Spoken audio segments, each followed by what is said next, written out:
3, 2, 1, and 0, and liftoff.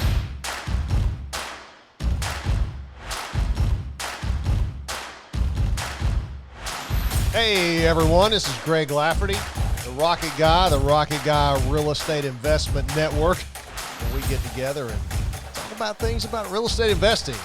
That's just what we do around here. And you can ask other people's advice about buying stocks or mutual funds or investing in your 401k. Talk to someone else. But if you want to talk about real estate investing and what that's like, feel free to reach out to me at the Rocket Guy Real Estate Investment Network. So we've talked in other episodes about ratios and things like that. How do we know if something's a good deal, right? We've talked about that in one episode. And so I want to go into some simple math. Okay, now I'm a rocket scientist. I did that for a while, and I studied aerospace engineering and other things, so I love some math. Okay, I had a wonderful math teacher in high school, Ms. Shuping. I'll call her out because she was amazing, and she really sparked a little light inside of me that said, man, I really like to do math.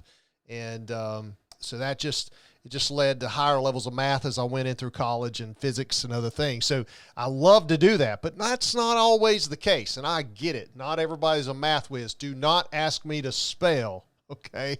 I'm a terrible speller. In fact, somebody found a spelling error on my LinkedIn page.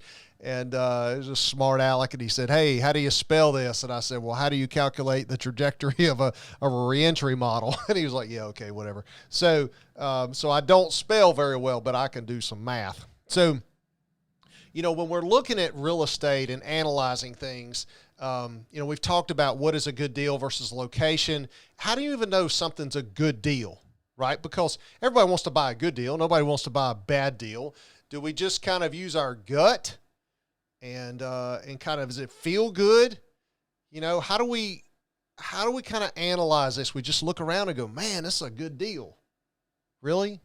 Okay. I'm not sure that's because it's really all in the math. Okay. And it takes a little bit of math.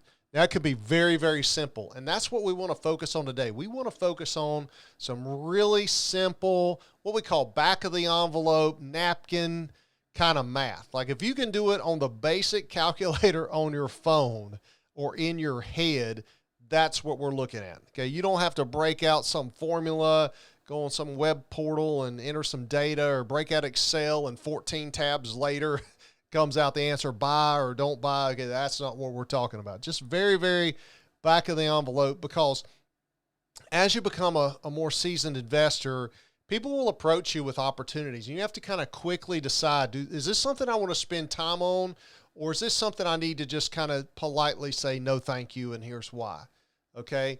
And so you need to be able to get to the point where you can just quickly look at something and go, hey, I think this is at least worthwhile investigating, or no, not so much. I'm going to pass on this one this time, okay? So we're going to look at a few things. We're going to try to keep it simple, stupid today, okay? We're going to kiss this thing. And then after today, maybe you can look at your kids and go, see, kids, this is why you need to learn math in school, okay? Because we're going to do some real good application of math, all right? And because sometimes when you're in class and you're going through the books and you're working all these problems, please work 100 problems for homework tonight. Oh, my gosh, why am I doing this math? Okay, this is why. This is why we try to stay in school and learn. But there's really only a few numbers when it gets into real estate at its core level. Okay, now we can get really sophisticated. Don't you worry. Okay, but we're going to remember, we're going to keep it simple, stupid today. Okay, very, very kiss it today. There's really only three numbers my buddy and I always joke about when we think about real estate. What you buy it for, what you have to put into it, fix it up for, and what you either rent it or sell it for. Okay, three numbers. Buy it, fix it, rent it, or sell it. That's it. Three numbers. And so the analysis of those numbers and how firmly you believe those numbers really kind of drive whether it's a good deal or not, something you should really pay attention to or not. And the first thing is I want you to think about cost versus rent, because we are looking at from a passive income model, a rental model. When we get into flipping and more of an active kind of model, we do need to get a little bit deeper into, well, how much is it going to cost to replace those gutters? And, ooh, is that roof are we going to hold that up, or we got to replace that thing too? Okay. There's all those level of detail. Okay. But simply, if I'm looking at it from a passive income model and somebody approaches me with a quick apartment deal or a single family deal, and they say, hey, Greg, this is how much the property costs. Here's how much it rents for. Are you interested in it or not? Okay. And generally, when I look at cost versus rental rate, I'm looking for what I call a 1% ratio. And here's what I mean by that. If I'm going to spend $100,000 on a property, not just to buy it, but to get it ready for rent. And this is what is really important to think about. I get approached so many times by people that say, oh, I bought that house for $100,000. Well, no, you didn't. Okay, because after you bought it, closing costs, everything else, you might have negotiated a contract with the seller for $100,000, but then by the time you actually closed on that property, you spent more than $100,000. And then when you put in new carpet and paint and maybe new appliances, new cabinets, maybe you're up to $150,000. So you really spent $150,000. So in the 1% model, by the time I get it ready to rent, I would like to be able to rent it for 1% of what I have in it. Meaning that if I did spend $150,000 on that property to buy it, fix it up, get it ready for rent, then I should be able to get about $1,500 a month, okay, on that property. Greg, how'd you come up with that? Well, I kind of stumbled on it accidentally, and then I found that other people had stumbled on it accidentally as well. But back in the day when we were riding pterodactyls to work and the fax machine was cool and I had much more hair, so don't have much left anymore. But back when I had a full mullet going on, okay, interest rates were a little higher. They were around 9 or 10% for the mortgage. And at the time when you're starting out, I could only get about a 15-year loan.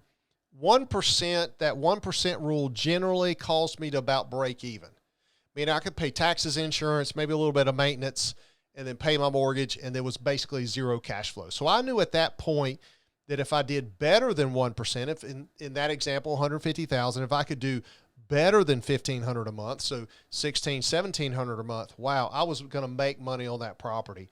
If the property was only able to rent for $1,000 a month, that was going to be tough. Okay, probably going to be in a negative cash flow situation.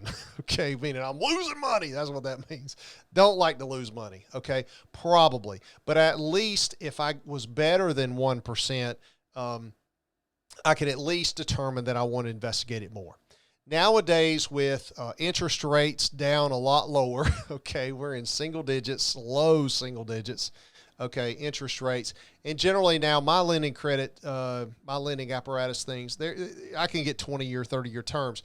So 1% is just a guideline. So if it's better than 1%, oh yeah, I'm all in. Okay, I'm really digging hard into this deal.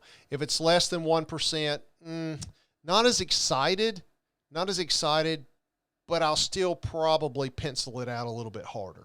Okay, so, but this is a good back of the envelope, quick math, not hard to do. I paid $100,000. I expect to put $50,000 in it to get it ready for rent, whatever it is, $150,000. Can I rent that for $1,500 a month? If yes, I want to dig further, right? I might even make an offer for the guy, okay? Tied up under contract, do some due diligence through a period of time and really determine if that's an investment I want to make. If it's less than 1%, I still might tie it up. But then I'm going to break out the calculator. I'm really going to do some math on it and make sure that it meets my goals. Because as an investor, we should set personal goals, okay? I want all my properties to yield a certain percentage or better, okay, in a rate of return. I want to have a cash flow for each one of my units of X dollars a month or better, okay, certain goals, okay? And if they don't meet your personal goals, as a pilot, we say personal minimums, okay? If they don't meet your personal minimums, then pass. Okay, there's a gazillion houses out there. Do I have to buy that one? No, I do not. Okay, would I like to buy that one? I like to buy all of them, but I don't have to buy them. So things to think about. So if I only had to pay off my loan when I'm calculating these things, that would be easy, right? I can easily calculate a loan payment. But the problem is that most people run into, and I've had some mentees go, wait, what are you talking about, Greg? There's expenses? Heck yeah, there's expenses.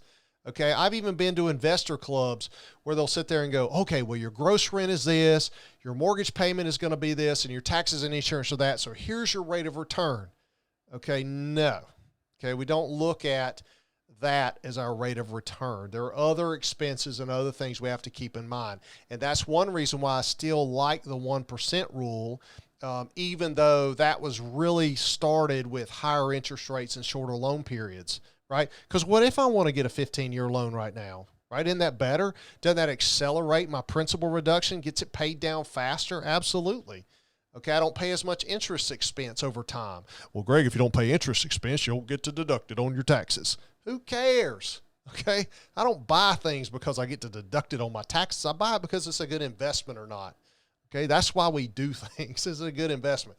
The tax man will come or go. Okay, but I'm looking at the investment overall. So there are other expenses, so that 1% rule helps kind of keep me cushioned against those, because generally your rent needs to take about a 40 or 50% haircut. What do you mean, Greg?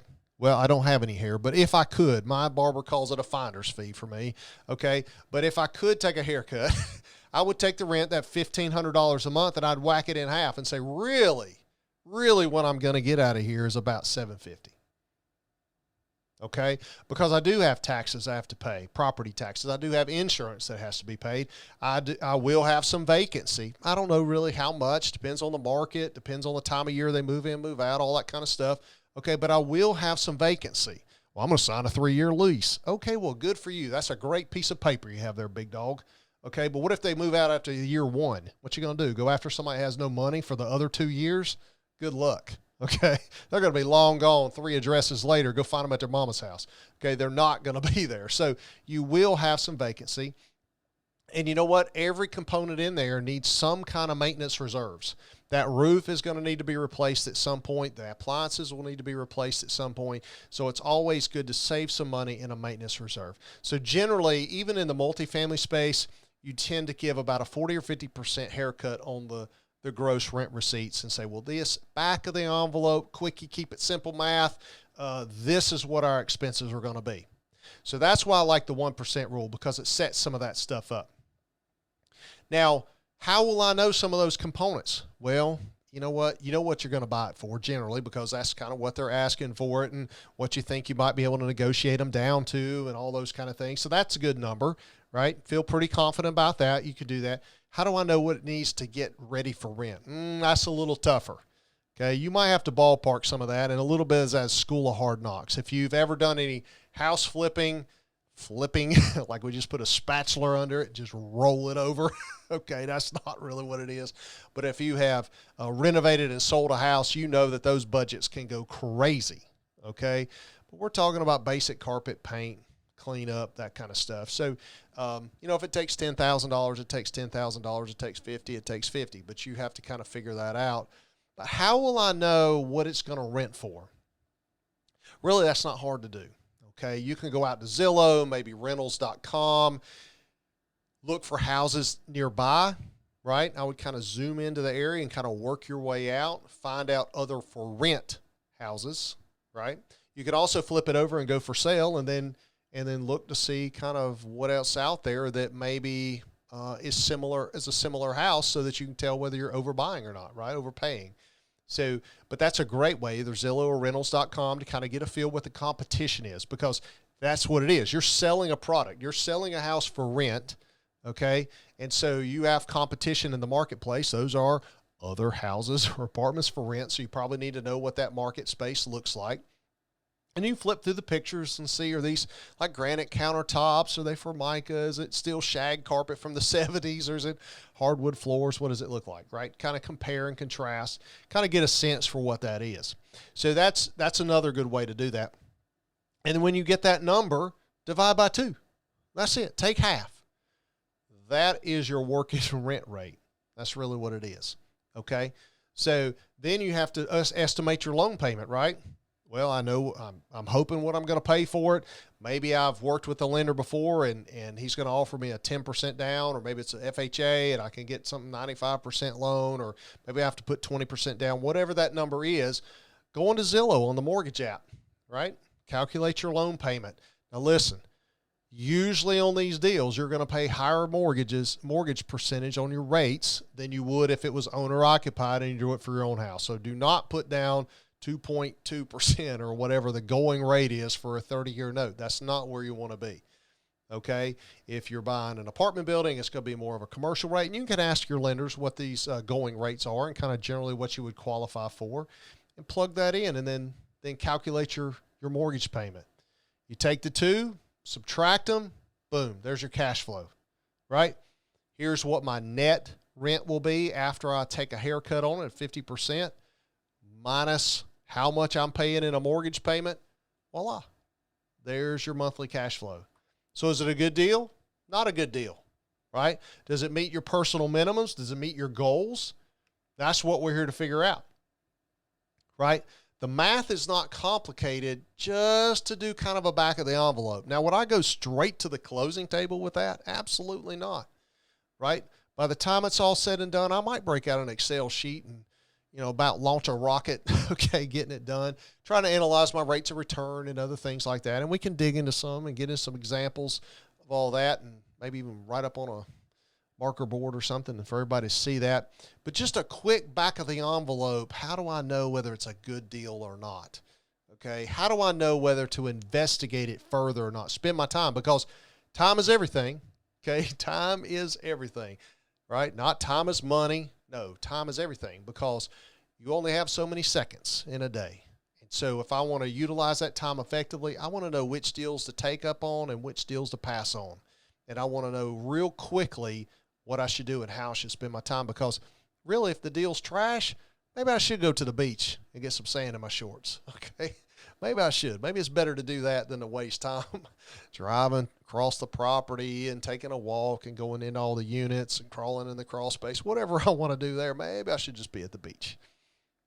So I hope you found that helpful today. Some real quick back of the envelope math, keeping it simple for everyone.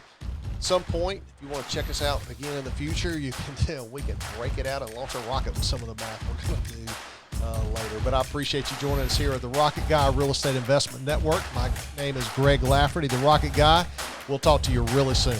Take care. Have a great day.